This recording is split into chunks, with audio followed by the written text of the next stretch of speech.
Hey guys, it's Kazi here, and we're going to be taking on the new Extreme Super Battle Road for Worthy Rivals. So yeah, I'll see you guys when I get into the stage.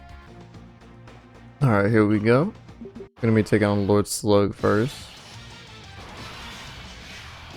And as always, we're going to be using items just to go ahead and blow through this stage. So I think we're gonna go ahead and start with giving Piccolo some of these stacks first. We're gonna go for this. And we're gonna go ahead and start propping the Icaruses first with the Shamus. Go ahead and debuff everyone.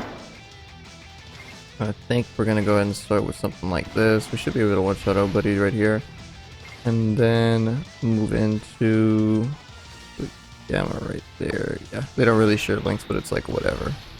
And then yeah, we'll go ahead and keep it just like this. Nice and simple.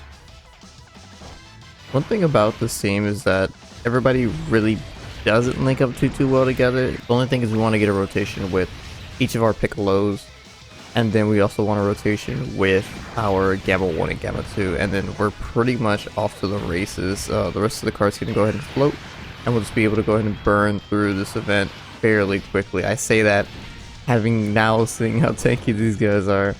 A thing with the new Extreme Super Battle Roads is that since we can use items and stuff like that, the only thing that they really can do is just inflate the numbers up for these guys' attack, of course, for their defense, and then lastly their HP. So a lot of these cards are actually fairly tanky for like what they are, I guess, especially in these Extreme Super Battle Roads, which is why people that are, you know, going for no items and stuff like that, I wouldn't say they're necessarily having a hard time, but the teams that they're able to craft 95% of the time actually don't have enough damage to go ahead and blow through them in a, I guess you could say, timely manner.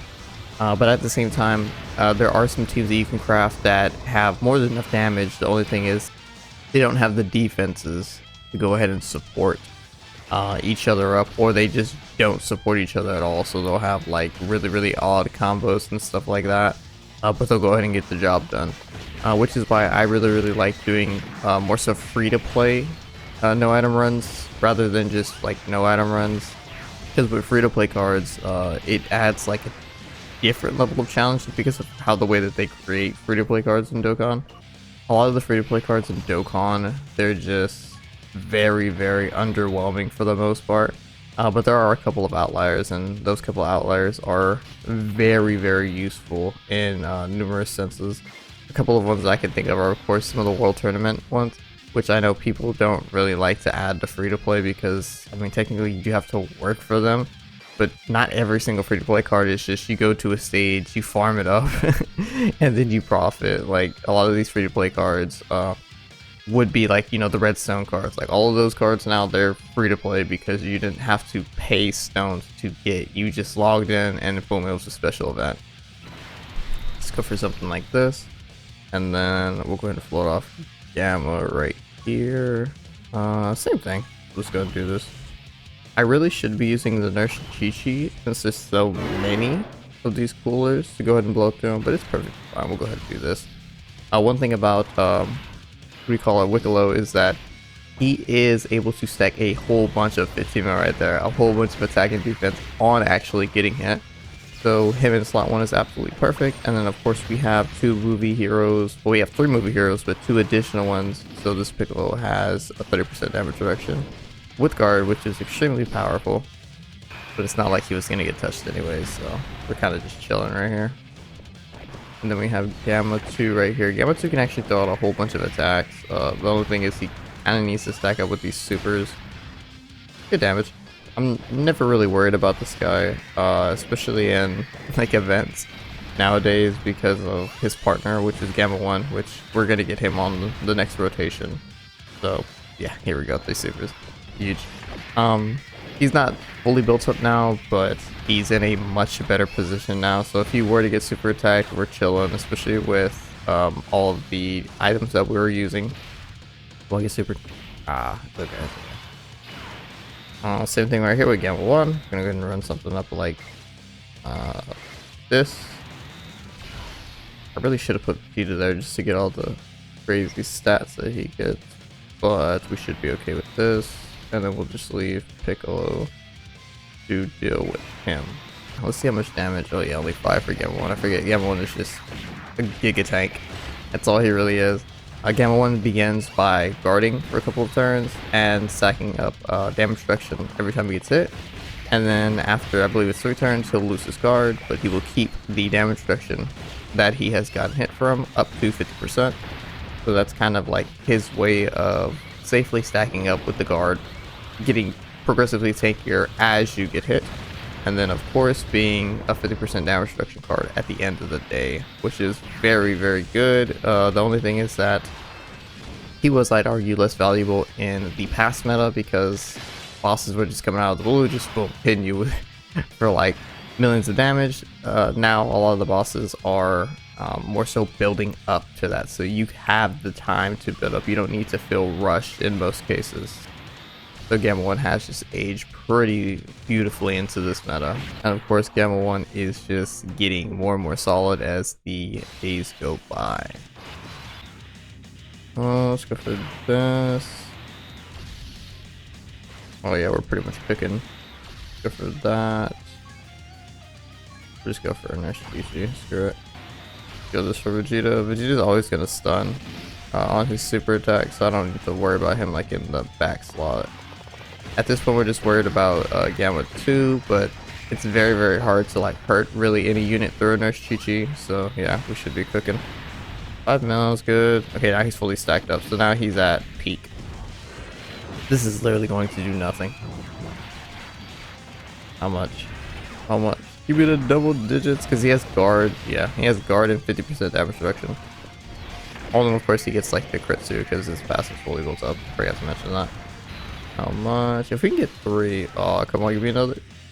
Okay, if we can get 1 more, that's huge because what this Gamma 2 does is on his Fit super attack, starting from that turn, he can go ahead and launch an additional attack that has a chance to become a super attack. Huge. Okay, okay. So this is it. He's capped out. That was his hidden potential system.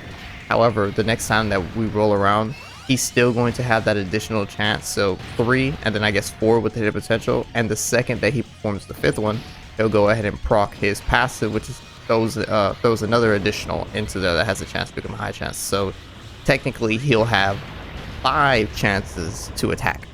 4 of them being from his passive, and the 5th one being from the hidden potential. So that's really, really nice to see him get like really the hidden potential on the first turn, because then you have a then you have some extra time, some extra like playability around the chance that you know for a fact he's going to get that 5th attack in the next turn, so you know that his passive is gonna proc. So those are like his biggest damage phases. I remember when the red zone came out for Cell Max and we had to get the mission done for special pose. It actually relied a lot on Gamma 2 actually getting those 4 attacks on the first turn that he would appear going into the final stand for Cell Max, and then going ahead and hitting him with the potential 4 supers or even 5 supers if you hit that hidden potential system, and then yeah, right there it would just nuke him. Go ahead, there's Chi-Chi. We don't have anywhere near as much damage on this turn. Really, we're just looking for a stun on this PICCOLO. That'll be pretty solid, but I'm pretty sure that this PICCOLO in the second slot for the movie heroes category, he's also going to just seal.